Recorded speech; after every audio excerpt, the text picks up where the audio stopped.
Faute. Oh non.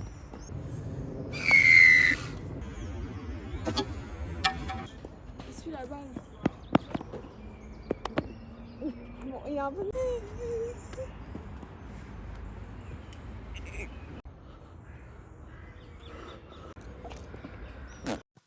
Quel tennisman n'a jamais rêvé de ne plus avoir à perdre son temps à ramasser les balles lors d'un match amical?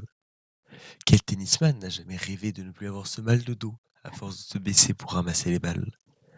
Eh bien, notre groupe a trouvé la solution à ce problème, et cette solution est le Roombasseur. Notre projet est donc un robot ramasseur de balles autonome à l'aide de sa caméra Avec un FOV de 95 degrés posé sur son cerveau moteur. Le robot est toujours capable de détecter la balle, et ce, peu importe son emplacement sur le terrain, à l'aide d'un programme Python utilisant OpenCV et HSV. En effet, avec ce programme, le robot attribue donc à la balle des coordonnées sur un axe X et sur un axe Y, lui permettant de toujours connaître précisément sa position afin de s'y rendre le plus rapidement dans l'optique de la ramasser. Nous sommes alors aptes à nous demander pourquoi créer un robot ramasseur de balles lorsque lors de grands événements, certaines personnes passionnées par le sport sont amenées à le faire pour rendre service aux joueurs. Et bien justement, c'est dans cet objectif de rendre service que nous avons conçu le Roombasseur.